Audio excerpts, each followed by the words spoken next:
What's going on, people? We are Tottenham TV back here for another predicted lineup. We got the Champions League returning this week, and Spurs travel out to Italy, out to Milan, to the San Siro, where we face AC Milan in the first leg of the last 16 of the Champions League. We're actually recording this before the press conference has been done, so this is the team news as we speak right now, but I wouldn't be surprised if anything more breaks. Yeah, so what we know as of Sunday afternoon, Hugo Lloris is going to be out between 5 and 7 weeks. Yves Bissouma potentially out between 2 and 3 months. Rodrigo Bentancur up to 8 months. Ryan Sessegnon up to 6 weeks, and Pierre-Emile Højbjerg is suspended just for this game, seeing as he collected 3, I believe, yellow cards in the group stage. So he misses the first leg and back for the second leg. But apart from any more injuries, this is what we have to contend with for the AC Milan game and for the foreseeable future. It's just mental because I think the last predicted lineup we had no injuries. Yeah, literally, and all of a sudden it's like this long term. It's incredible how we're going to cope. Man, you wait for one and then suddenly 6 come along, 5 come along. It's just absolutely crazy, this football club. But anyway, let's get into the predicted lineup. 3-4-3 formation as per usual. In goal, a very big day for Fraser Forster. Yeah, didn't cover himself in too much glory in the game, where he got beaten 4 times, 2 long-range efforts as well. Hopefully, he's got experience in the Champions League. Lionel Messi once said one of the best goalkeeping performances was from Fraser Forster playing for Celtic, so maybe he can tap into that. How long ago was that? 2012, I think. Maybe even before. Look, we need a big performance from Fraser Forster. Hopefully he won't be as busy as he was against Leicester, but his performance was a bit worrying. Yeah, it really was. And if they were watching it, all they need to do is hit low and hard to either side of him, and it's probably going to end up in the back of the net. But Fraser Forster in goal, right centre-back, is definitely a welcome return for Cuti Romero. Yeah, and we need him back in the team as soon as possible. He was not great in the... he wasn't great... Sorry. We weren't great without him against Leicester, and we need his proactive defending as soon as possible. He was fantastic in his last outing against Man City, so hopefully the rest has done him well. Yeah, and alongside him in the middle, we're going to need a much better performance from Eric Dyer in the middle of that back three. Yeah, I can't see him leaving out Dyer, unfortunately, considering our lack of options. So we need him to step up and perform like maybe he did against Man City. Against Leicester, he was shambolic all over the place, and he's going to have to learn from that very quickly. And then to make up that back three, we're siding with Clement Longley, as Conte has preferred him in the Champions League so far this season. Yeah, I think he's done quite well in the Champions League, to be fair to him. And Davis didn't have the best of games, so I think it's probably a decent opportunity to bring Longley back in. Yeah, so that's a back three of Romero, Dyer and Longley. Right wing back is an interesting one. I do think like with Cuti Romero back in the side, it could be valuable playing Porro for his attacking output in this game, but we are siding with Emerson because I think it's just a case of just close this game off and take it back to the lane. Yeah, I think he's going to want to make sure that we're still in the game going to the second leg, and the best chance of that is to have Emerson on the right. So Emerson obviously had a brilliant game against Man City, and if he can keep up that kind of form, we won't regret putting him back in. So Emerson back in the team. So Emerson on the right. On the left, there is only one option, and that is Ivan Perisic. He's been in poor form of late, so we need a much better performance from him. Definitely. He was better against Man City, but then another shambolic performance against Leicester. So obviously he's used to playing in Serie A. You know how it is against Serie A teams.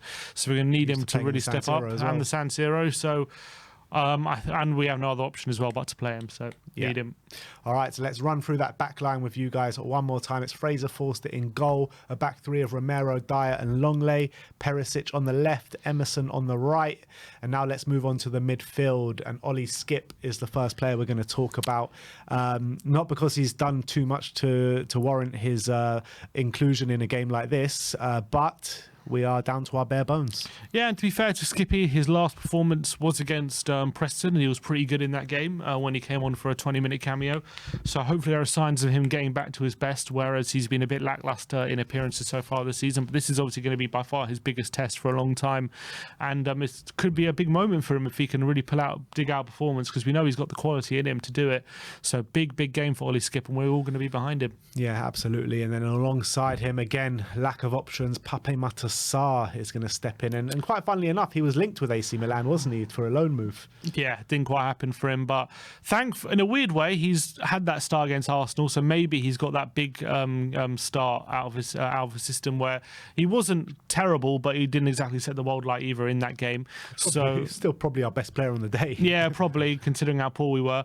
So we're going to look for Parmatar and Skip to both put in a good job. What's hopefully going to be something positive is that they're actually both pretty defensively solid, and hopefully if they're disciplined, they can cover a lot of ground and actually be quite hopefully stand up to the test of AC Milan. I'm just worried it's more about the experience and maybe when they're put under pressure, when they're being pressed, do they have it in them to be able to deal with that? It's going to be a big question. But look, these are two very talented young central midfielders, and if they can play to the best of their ability, maybe we shouldn't be as worried.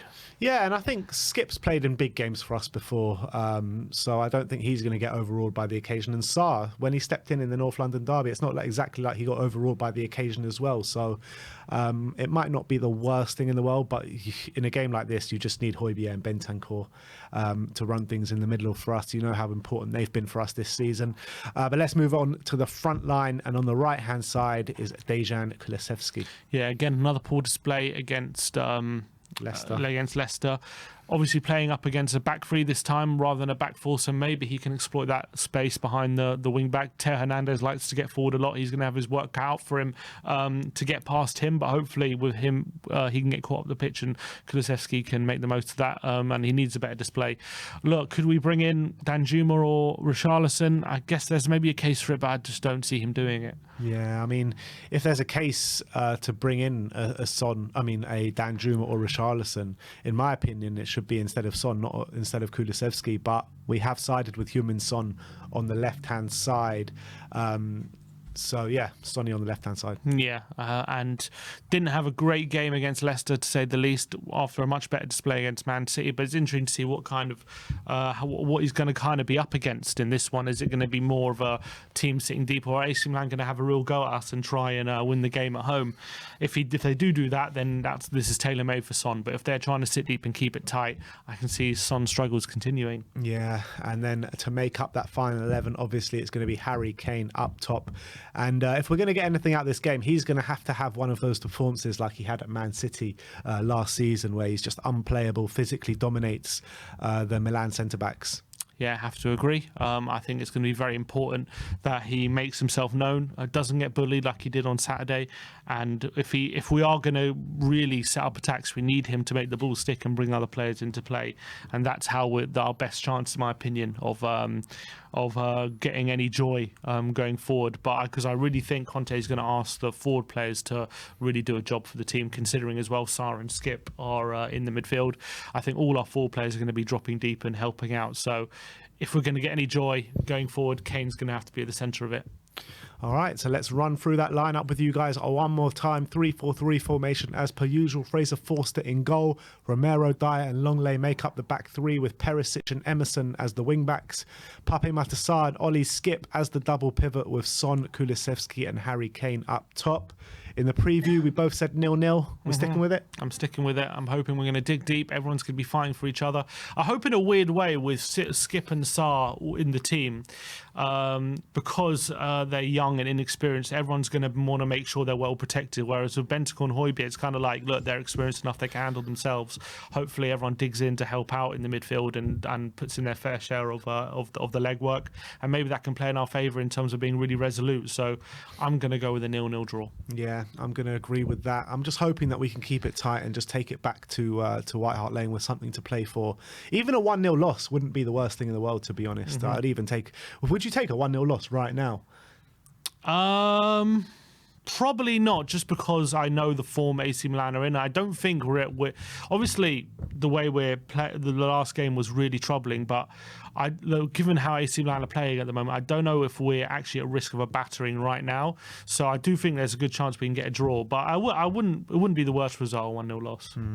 All right, we'll leave it there. That is our lineup. That is our score predictions. Let me know your predicted lineup and your score predictions in the comments section below.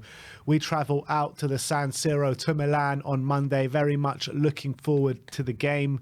And we'll get you all the content from out in Italy, all the Spurs fans singing and making an atmosphere, taking over the city. Very much looking forward to it. Thank you very much for watching today. Like, subscribe and comment. And as always, come on you Spurs.